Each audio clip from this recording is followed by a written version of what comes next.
Então,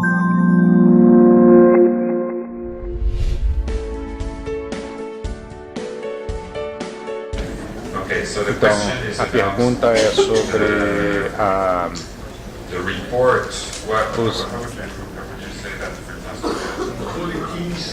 o boletim escolar, como o boletim escolar.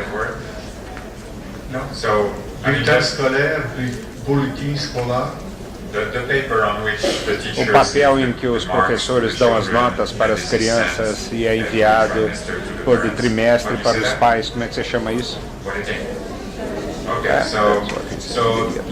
Então a pergunta é sobre o conteúdo do boletim.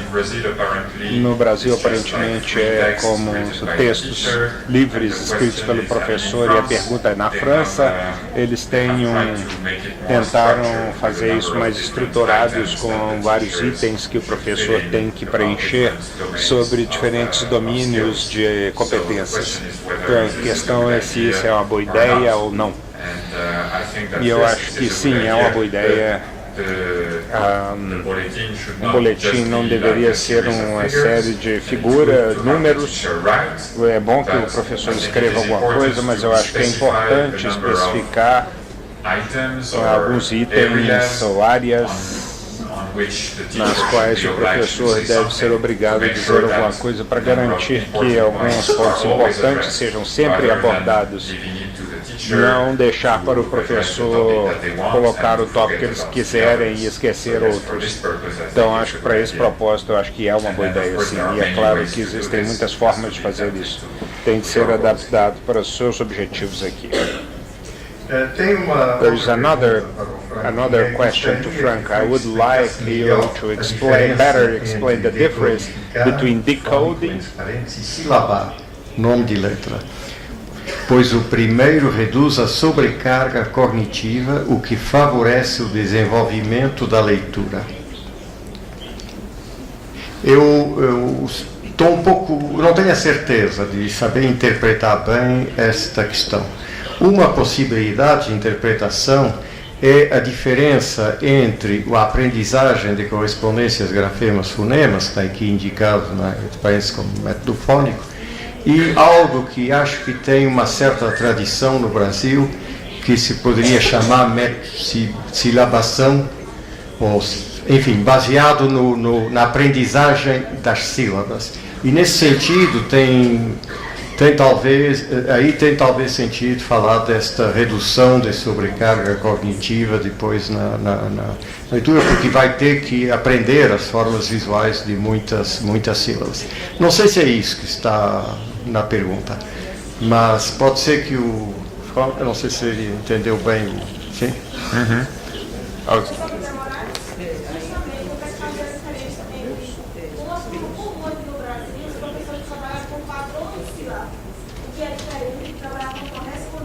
Uhum. So, okay, it's what you say. Yes. Okay. So, existem prós e contras. Então, aprender a correspondência entre grafema e fonema tem um custo cognitivo, porque é difícil para a criança pensar sobre fonemas.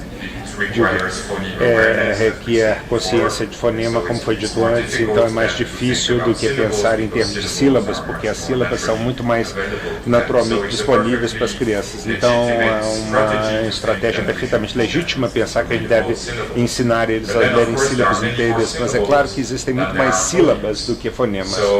Então eles têm mais a aprender. Então, pega uma língua como o japonês, por exemplo.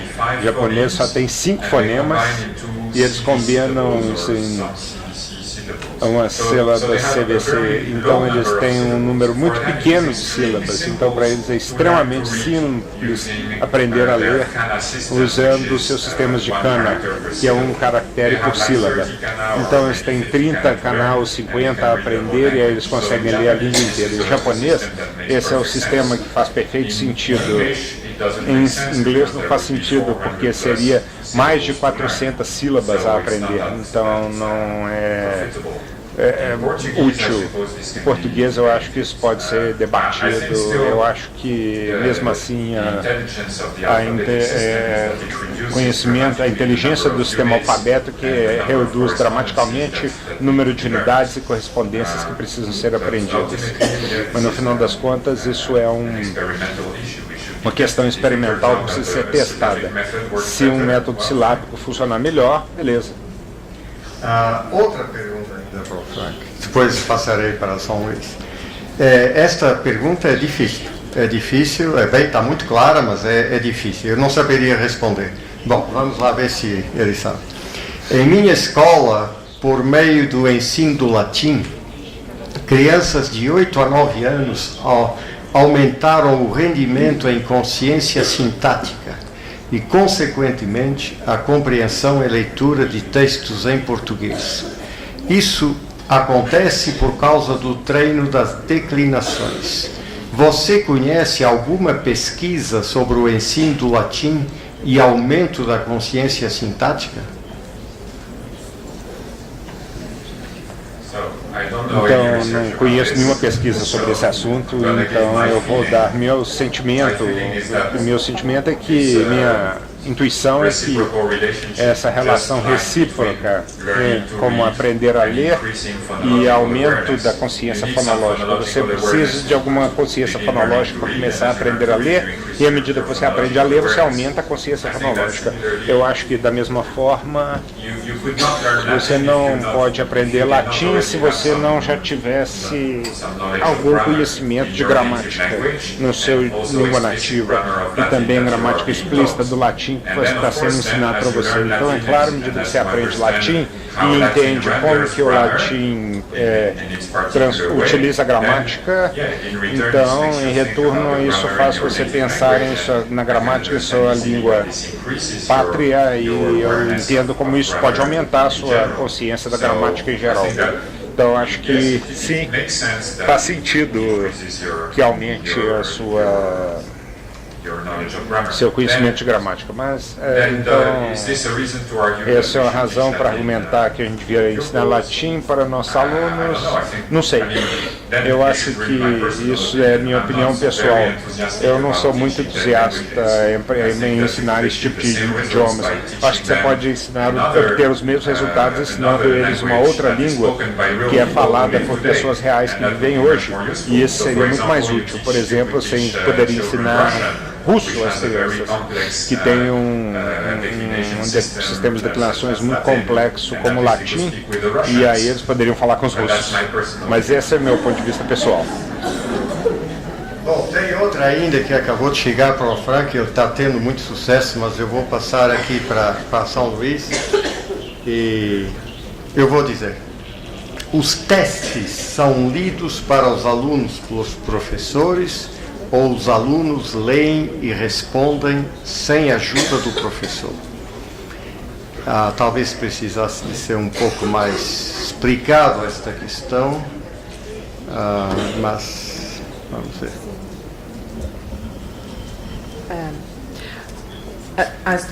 Acontecerão as duas situações.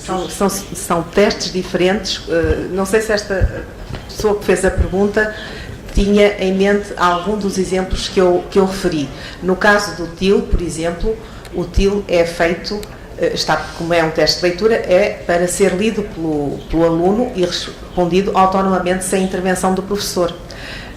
Mas qualquer teste pode ser apresentado na modalidade oral, e pode haver vantagens em fazer isso, ou na modalidade escrita, e portanto, conforme o objetivo que o professor tenha, pode adaptar ou a apresentação numa modalidade ou outra, e é muito útil, aliás, na compreensão, poder comparar a compreensão via oral, porque não está dependente exatamente da camada da escrita, com a compreensão do mesmo através da escrita. Portanto, pode ser muito útil até em situações diferentes, para não haver aprendizagem por efeito de repetição imediata, mas pode haver vantagem em pegar no mesmo item e apresentá-lo oralmente ou por escrito. E, portanto, são possíveis os dois casos, depende da situação. Não sei se respondi à pergunta ou se havia uma dúvida mais específica. mas se houver, depois no intervalo podemos falar sobre isso, está bem? Agora temos duas perguntas que não são dirigidas a alguém, a um dos dois em particular. Eu vou ler a primeira. Alguns professores brasileiros usam a repetição com alunos de silabação, mamemimomumão, para alfabetizar. Isso funciona? Em que é que isso prejudica os alunos?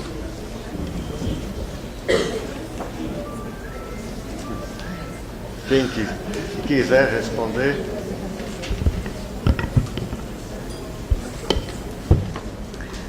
Eu diria, é também uma questão empírica. O exercício de repetição, se ficar pela repetição em si, possivelmente é uma passagem de tempo que pode ser útil para, por exemplo, treinar a articulação, no caso de crianças que tenham dificuldades de articulação, mas como já temos vindo a referir em várias situações, não talvez aqui tanto hoje de manhã, mas no encontro anterior do Fórum da Dislexia, é muito importante para propiciar o progresso na leitura e na escrita que haja o confronto do falado com o escrito. Ora, esta repetição é só no domínio falado. Pode ser útil numa idade mais precoce, por exemplo, a nível do pré-escolar, porque pode ajudar a criança, através da repetição, a tomar consciência dos fonemas, já não tanto da sílaba, mas até dos fonemas. Se estes exercícios forem repetidos, ma, me, mi, mo, mu, estamos a salientar aquilo que é comum, que é o me, e portanto pode ter essa vantagem. Mas eu diria que, como tudo, é um método que pode ser muito útil numa fase, conforme o objetivo a que se destina, e depois a seguir, não. Portanto, eu diria que depende do bom senso e do conhecimento do professor, quando deve parar e quando já este exercício deixa de trazer benefício para o aluno ou para a aluna.